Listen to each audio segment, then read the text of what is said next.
Good morning dear friends, मैं doctor Mahendra Saran और स्वागत हमारे YouTube channel English literature academy पे।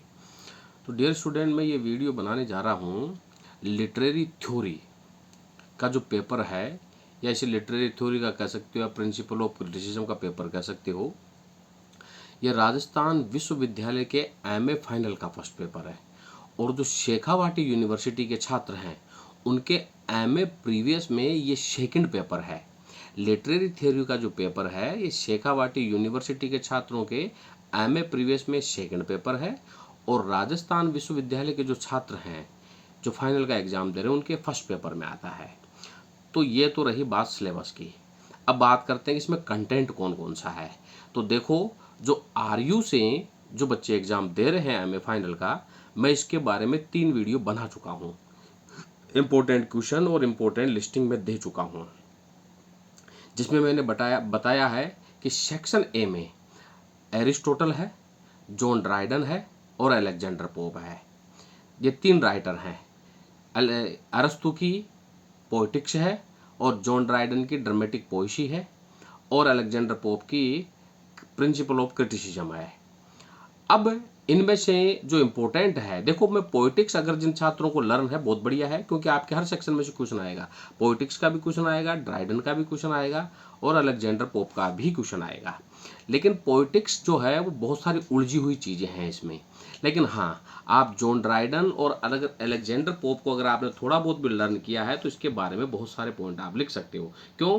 क्योंकि इसमें जैसे जॉन ड्राइडन की बात करें तो जॉन ड्राइडन ने अपनी इस रचना में, इसमें निंडर है, यूपिडस है, यूराइडिस है, इसके बारे में बात करता है। वह जो एंशियंट राइटर्स का फेवर करता है, फ्रेंच राइटरों के बारे में लिखता है, मॉडर्न राइटरों के बारे में लिखता है। यहाँ पे जॉन ड्राइडन ने इनकी कंपैरिजन भी करने की कोशिश करी है और इसे बेथोस के बारे में भी बताया है और इसे असाइनेंस के बारे में भी इसमें बताया गया है, जो जॉन ड्राइडन की रचना है। तो जब आप इसका क्वेश्चन लिखें तो देखो आंसर लिखने का क्या तरीका है। आप ये, क्योंकि ये प्रोस फिक्शन का चैप्टर है पूरा का पूरा, तो आप इसको राइटर के इंट्रोडक्शन से, थीम, प्लॉट और समरी से आप इसको स्टार्ट करें और इसको स्टार्ट रखने के बाद में फिर जॉन ड्राइडन की थ्योरी बताइए, उसके लिमिटेशंस बताइए, उसके आइडियाज बताइए लिटरेरी थ्योरी के बारे में और किस प्रकार उसने मेरिट और ड्यूमेरिट को बताया है और किस प्रकार इसमें यूपिडस के बारे में और लिगुनाइस के बारे की जो थॉट है उसको भी बताया गया है और मेरिट और डीमेरिट्स के बारे में भी आप इसके बारे में बताइए। तो आप जब आप इसको लिखें तो कम से कम आप 10 से 12 पॉइंट बनाइए और 10 से 12 पॉइंट बनाने के बाद फिर पॉइंटों में भी आप उसको, जैसे कि आप लिमिटेशन का पॉइंट लिखें तो आप यूनाइडिस का भी पॉइंट लिखिए, उसमें यूपिडस का भी पॉइंट लिखिए, निंडर का भी पॉइंट लिखिए, आप उसमें लिमिटेशंस के बारे में बताइए, बेहतोस के बारे में बताइए। तो आप उसमें पॉइंट में भी पॉइंट डालने की कोशिश करें, क्योंकि लिटरेरी अप्रिसिएशन में ये चीज़ें ऑब्जर्व की जाती है एग्जामिनर के द्वारा। ठीक है, और ऐसे आप अलेक्जेंडर पोप के बारे में लिख सकते हैं। तो ये रहा हमारा सेक्शन ए। सेक्शन बी की अगर मैं बात करूं तो अगर आपने एस.टी. कोलरिज की बायोग्राफी ऑफ लिटरेरिया याद करिए, बहुत बढ़िया 101% क्वेश्चन आएगा। लेकिन मैं इसमें सलमान रुश्दी और टी.एस. इलियट का इंडिविजुअल टैलेंट के बारे में, ट्रेडिशनल और इंडिविजुअल टैलेंट को इंपॉर्टेंस ही देना चाहूँगा।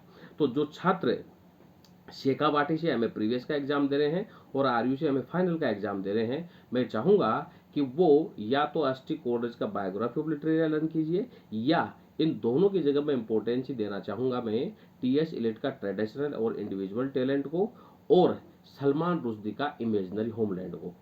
सलमान रुश्दी का जो इमेजिनरी होमलैंड है इसमें लिखने को बहुत अच्छा मैटर है, क्योंकि सलमान रुश्दी ने इसमें जो हमारे जो पुराने राइटर्स हैं, वी.एस. नायपॉल के बारे में, अमर्त्य सेन के बारे में, इनके बारे में भी लिखा है, जो स्वतंत्रता से पहले जाकर के त्रिनिदाद शिफ्ट हो गए थे और उनकी इमेजिनरी स्किल्स के बारे में बताया है इसने। सलमान रुश्दी ने बताया है कि जब वो खुद यहाँ विजिट करने आया इंडिया तो उसने क्या देखा, उसकी क्या रियलिटी है और इमेजिनरी में, इमेजिनरी थ्योरी में और रियल थ्योरी में क्या डिफरेंस होता है, उस डिफरेंस को सलमान रुश्दी के द्वारा बहुत अच्छे तरीके से डिफाइन किया गया है।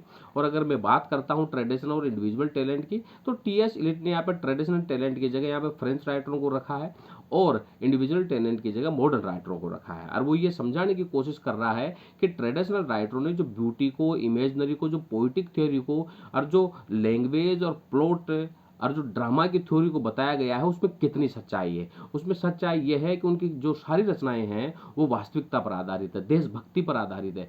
लेकिन अगर मॉडर्न राइटरों की हम बात करते हैं तो उसमें हमें एक कोरी कल्पना सी नजर आती है। तो ये यहाँ पर सलमान रुश्दी ने इसको बहुत अच्छे तरीके से एक्सप्लेन करा है। तो मैं चाहूँगा कि आप एक बार इसकी डिटेल पढ़ें और टीएस इलिट की, सलमान रुश्दी की भी डिटेल पढ़ें और टीएस इलिट का जो ट्रेडिशनल इंडिविजुअल टैलेंट है उसकी भी आप डिटेल पढ़ें।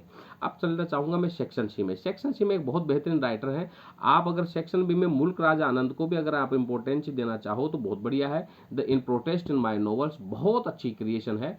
तो आप सेक्शन बी में एस टी कोल्ड्रिज की बायोग्राफी लिटरेरिया, टीएस इलिट के ट्रेडिशनल इंडिविजुअल टैलेंट और क्या नाम है सलमान रुश्दी की इमेजनरी होमलैंड और मुल्क राज आनंद की इन प्रोटेस्ट ऑफ माई नॉवेल्स, इनको इंपॉर्टेंस ही दे सकते हो। अब बात करते हैं सेक्शन सी की। तो सेक्शन सी में मैं एक ही राइटर का नाम मूरी करीगर की जगह मैं एलिन साउल्टर को इंपॉर्टेंस ही देना चाहूँगा, जिसकी रचना है टूवर्ड्स ए फेमिनिस्ट पोएटिक्स, जिसमें वह है वुमन राइटरों की, प्राचीन वुमन राइटरों के सामने क्या समस्या आई, मॉडर्न राइटरों ने, जो वुमन राइटर्स हैं उनको किस प्रकार की सुविधाएं मिली और उसके अंतर को इसमें बताया है। जो 1820 से 1840 है, 1840 से 1880 है, 1880 से 1920, यानी कि इस अंतर को बताया गया। 3 श्रेणियों में बांट करके वो वुमन राइटर्स के जो स्ट्रगल है उसके बारे में बताता है। तो जो आरयू के छात्र हैं, मैं चाहूँगा कि वो पुराने मेरे दोनों तीनों जो वीडियोज हैं उनको देखें।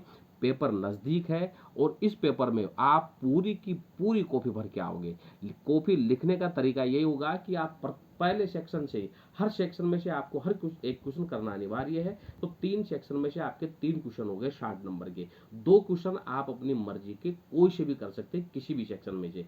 तो मैं चाहूँगा कि आप सेक्शन ए में से जॉन ड्राइडन और अलेक्जेंडर पोप को इंपॉर्टेंस ही दे। सेक्शन बी में आप इमेजनरी होमलैंड को, जो सलमान रुश्दी की है, और टीएस इलिट की ट्रेडिशनल इंडिविजुअल टैलेंट को इंपॉर्टेंस ही दे। आप चाहे तो अगर कोल्ड्रिज का याद कर लिया बायोग्राफी लिटरेचर तो बहुत बढ़िया है। और सेक्शन सी में से मैं चाहूँगा कि एलिन साउल्टर को आप इंपॉर्टेंस ही दे। और जो शेखावाटी के छात्र हैं, मैं चाहूँगा कि शेखावाटी छात्र वही है आपके जॉन ड्राइडन को, अलेक्जेंडर पोप है उनके, और इसमें आप मैथ्यू अर्नोल्ड का, इसमें एक राइटर आपके नया है शेखावाटी यूनिवर्सिटी के छात्रों का, जो हमें प्रीवियस का पेपर है, मैथ्यू अर्नोल्ड की द स्टडी ऑफ पोइट्री, बहुत बढ़िया क्रिएशन है। और इसमें पूरी की पूरी एंशिएंट से लेके मॉडर्न तक की जो जितनी भी पोइट्रीज है, चाहे वो ड्रामेटिक मोनोलॉग हो, चाहे वो एलेजी पोएम हो, चाहे वो ओड पोएम हो, चाहे वो सटायरिकल पोएम हो, चाहे वो सोनेट हो, उन सबका इसने व्याख्या करी है। तो आप इस, जब आप इसको लिखें लगें मैथ्यू अर्नोल्ड को, तो इसके पॉइंट जरूर लिखिए आप। तो ये शेखावाटी के छात्र जो हैं वो आप द स्टडी ऑफ पोइट्री जो मैथ्यू अर्नोल्ड है उसको इंपॉर्टेंस ही दे सकते हैं, सलमान रुश्दी की इमेजनरी होमलैंड को इंपॉर्टेंस ही दे सकते हैं, और टीएस इलिट की ट्रेडिशनल इंडिविजुअल टैलेंट को इंपॉर्टेंस ही दे सकते हैं। और सेक्शन सी में वही है एलिन साउल्टर, मूरी करीगर की जगह आप एलिन साउल्टर को इंपॉर्टेंस ही दे। पेपर की शुरुआत सेक्शन ए से ही करनी है। आपको सेक्शन ए में पूरा प्रश्न उतारना है। कई बच्चे डेस्क छोड़ के आ जाते हैं, ऐसा नहीं करना है। आपको जो पेपर दिया गया है उस पेपर का पूरा क्वेश्चन उतारिए आप उसे, और क्वेश्चन उतार के उसके पहले ही पॉइंट आउट कर लीजिए कि भाई इतने पॉइंट में मैं इसको लिखूंगा, और उन पॉइंटों की आप लाइनें छोड़ते चले जाइए कि भाई इतने पेज में मेरा ये क्वेश्चन हो जाएगा। फिर दूसरे क्वेश्चन को भाई इस तरह से बांट लीजिए, तीसरे को भी इस तरह से आप पूरी कॉपी को बांट लीजिए, ताकि आपको ये पता रहे कि मुझे कौन सा पॉइंट जो है वो कितने पेजों में लिखना है और कितनी लाइनों में लिखना है। इससे आपको पूरा पता भी रहेगा और आपका टाइम शेड्यूल बच जाएगा, क्योंकि आपको आधा घंटे पहले एग्जाम सेंटर पर जगह मिलेगी जाने की, वहां पर परमिशन मिलेगी। तो इस दौरान आप कॉपी को बांट लीजिए आप, और सेक्शन ऊपर ही ऊपर डालिए मोटे मोटे अक्षरों में। और ब्लैक पेन और ब्लू पेन, ब्लैक पेन केवल आप पॉइंट डाल सकते हो, ब्लू पेन से आपको डिस्क्रिप्शन देना है। या मैं तो कहूंगा कि आप ब्लैक पेन इस्तेमाल ही मत करो, आप ब्लू पेन इस्तेमाल कीजिए। केवल एक पेंसिल ले जाइए, जैसे मेरे हाथ में पेंसिल है, ऐसे पेंसिल ले जाइए और वो स्केल रख करके उस पेंसिल से रब कर दीजिए, ताकि एक वो अलग से पॉइंट हाईलाइटेड हो। क्यों? क्योंकि एग्जामिनर ये भी देखता है कि आपने जो लिखा ना उसको कैसा लिखा है। तो आपका जो वे ऑफ प्रेजेंटेशन है कॉपी में, जो लिखने का तरीका है वो बेहतरीन होना चाहिए। और आप कोशिश ये करें कि पॉइंटों में डिस्क्राइब करें, ताकि एग्जामिनर का ध्यान आपकी तरफ अट्रैक्टिव हो। तो ये था शेखावाटी यूनिवर्सिटी के छात्रों के लिए, और राजस्थान विश्वविद्यालय के जो फाइनल के छात्र हैं उनके लिए ये वीडियो था। और फिर भी अगर किसी छात्र को कोई दिक्कत आती है तो मेरे फ़ोन नंबर है 9928669902, 8963043837। मुझे पर्सनल कॉल कीजिएगा, कोई भी दिक्कत हो मैं उसे पर्सनल जरूर एक्सप्लेन करूंगा और उसमें बताऊंगा कि किस तरह से करना है। और जिन छात्रों के पास मैटर नहीं है वो मैटर मेरे यहाँ से ले सकता है। मैटर उन्हें प्रिंटेड और क्लास के हैंड रिटन नोट्स मिलेंगे, बहुत बेहतरीन नोट्स मिलेंगे जिसमें सारे पॉइंट आउट किए होंगे और बेनिफिशियल होंगे आपके एग्जाम के लिए कि आपके 2-5% आपकी इंक्रीज डेफिनेटली होगी। वीडियो कैसा लगा लाइक और सब्सक्राइब जरूर करें। Thank you very much.